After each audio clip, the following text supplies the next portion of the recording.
Assalamualaikum warahmatullahi wabarakatuh. Bismillahirrahmanirrahim.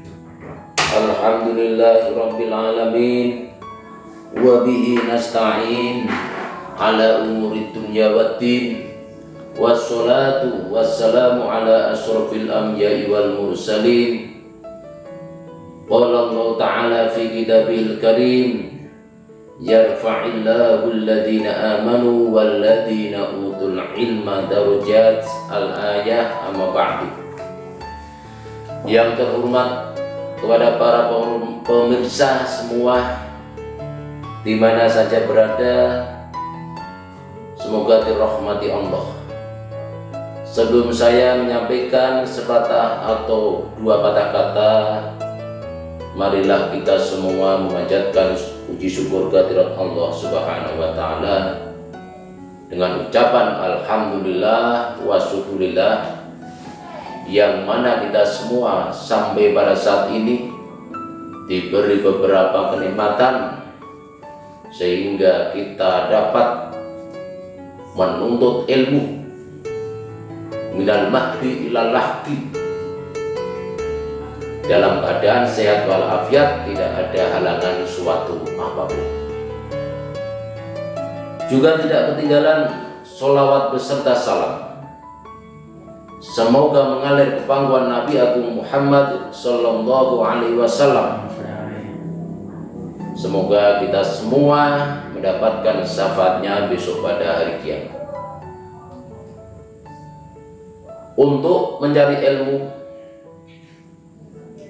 semua umat Islam yang laki-laki maupun perempuan itu suatu kewajiban, fardu ain, fardu yang harus dilaksanakan oleh setiap orang. Ada sebuah hadis, thalabul ilmi fardhatun ala kulli muslimin wa muslimatin. Mencari ilmu itu wajib untuk orang Islam laki-laki dan orang Islam perempuan. Jadi kalau kita ini sebagai umat Islam wajib untuk mencari ilmu, tidak boleh kita bermales-malesan, tidak boleh kita membuang-buang waktu untuk mencari ilmu. Sebab apa? Islam bisa berkembang dengan baik, berkembang dengan pesat kalau umatnya mempunyai senjata yang berupa ilmu. Islam akan tertinggalkan kalau umat-umat Islam yang laki-laki maupun perempuan tidak berbekal dengan ilmu. Makanya ilmu itu sangat menentukan sekali untuk meraih kebahagiaan dunia dan untuk meraih kebahagiaan akhirat. Dunia akhirat itu bisa tercapai dengan baik kalau kita menggunakan ilmu. Ada sebuah hadis, man arada dunya fa'alaihi bil ilmi wa man aradal akhirata fa'alaihi bil ilmi. Barang siapa yang mengharap dunia harus dengan ilmu, dan barang siapa mengharap akhirat juga harus dengan ilmu. Misalnya saja, kita di dunia ini mempunyai usaha misalnya penjual sate ojek, tapi karena ilmu kita tidak punya, modal yang kita keluarkan itu misalnya 200.000, karena kita tidak mempunyai ilmu, tidak bisa memperinci kira-kira barang yang keluar nanti itu berapa, ya akhirnya paling penting barang itu laku. Setelah dihitung uangnya itu hanya 100.000 karena dia tidak mempunyai ilmu. Atau contoh lagi, ya, kalau orang tidak mempunyai ilmu itu namanya orang bodoh. Orang bodoh itu makanan orang pinter, orang pinter. Makanya apalagi orang pinternya tidak dilandasi dengan iman, ya itu akan berbuat semaunya sendiri, tidak memperhitungkan ini benar apa salah, besok ini ada pertanggungjawaban di akhirat, kita ini benar apa salah, tidak memperhitungkan masalah itu. Maka kalau kita menjadi orang yang bodoh, tidak berilmu, akan mudah ya diperalat oleh orang lain. Makanya ya kalau kita kepingin sukses dunia, harus dengan ilmu kita kuasai. Ilmu apa saja kita kuasai, jangan sampai ketinggalan. Apalagi kita sebagai orang Islam itu jangan sampai ketinggalan. Kalau perlu ya misalnya di RT, Pak RT-nya Muslim, nanti tingkat lagi di atasnya kepala desanya Muslim, jangan sampai dikuasai oleh orang non-Muslim. Sebab itu akan menentukan Islam ya. Syiarnya Islam itu kalau semua sudah dikuasai oleh orang Islam, sampai ya atasnya camat, pak camatnya, pak bupatinya, sehingga bapak presidennya, bapak gubernurnya, semua Islam, otomatis Islam akan berkembang dengan baik. Jadi barang siapa yang mau menghendaki kebahagiaan dunia harus dengan ilmu.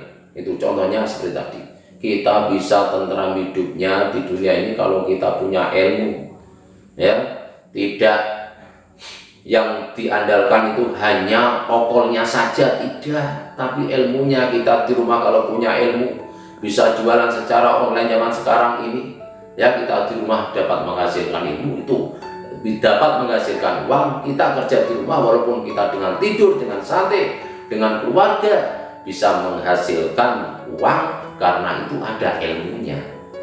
Yang untuk akhirat juga sama, orang bisa menentukan kebahagiaan akhirat juga harus dengan ilmu. Misalnya kita mulai dari wudhu harus ada caranya, di dalam fikih diterangkan ya.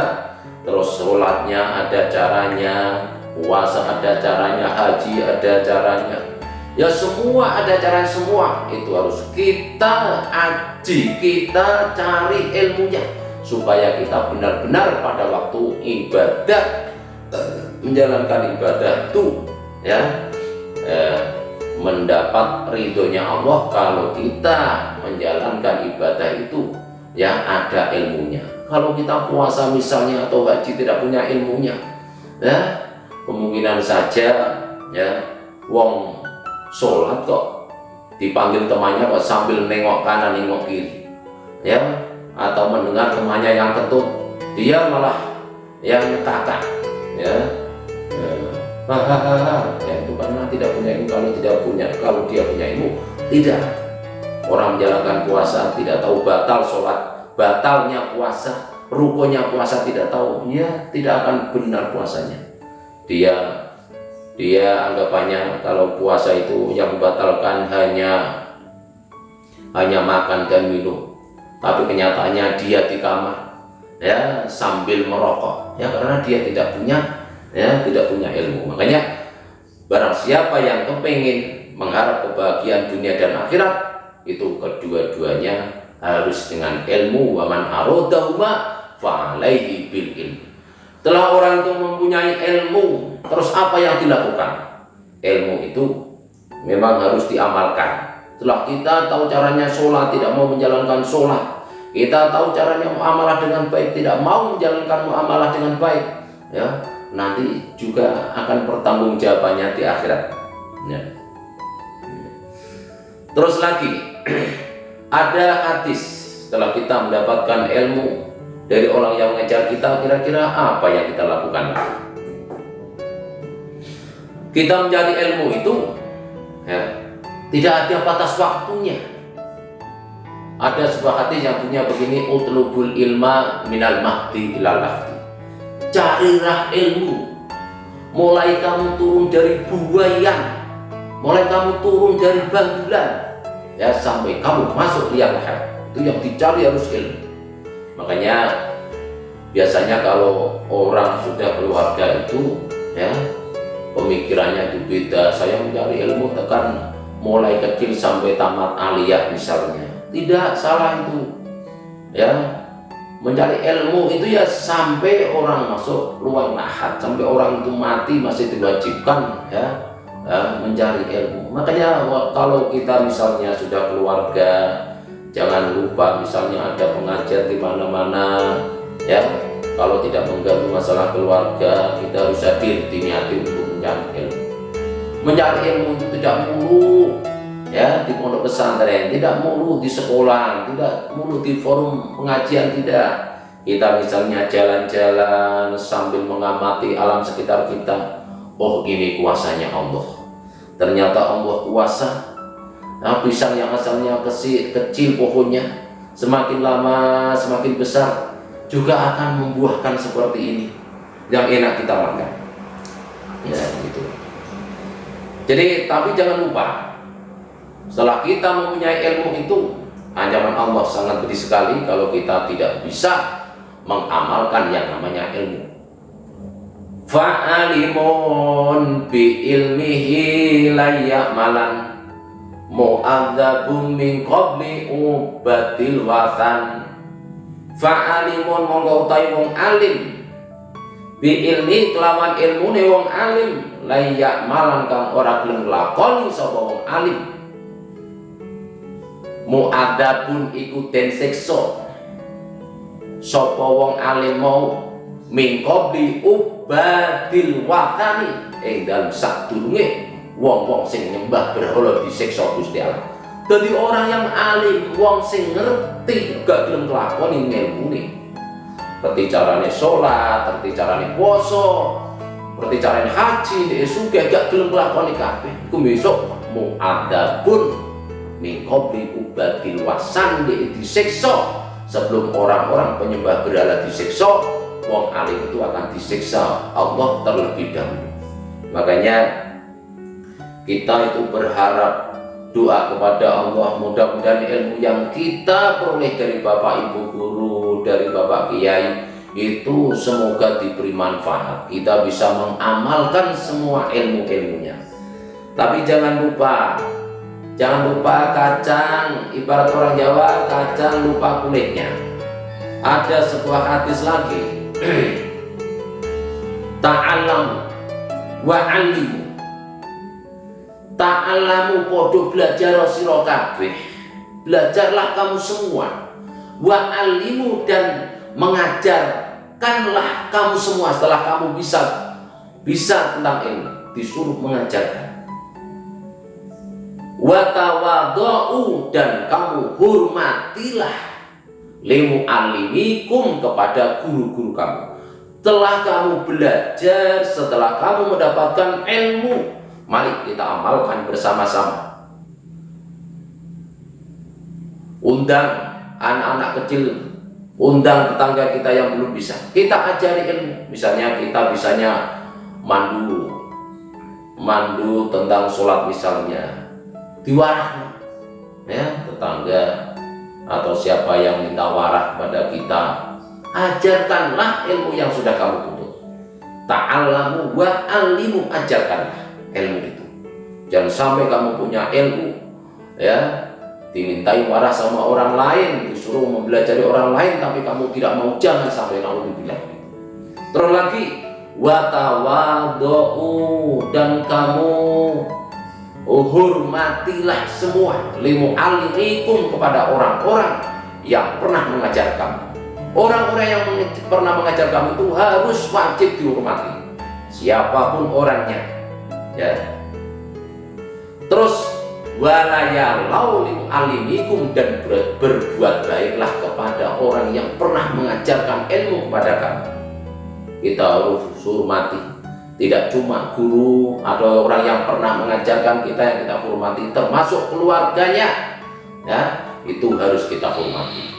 Keluarganya, anaknya harus kita hormati, harus kita hormati.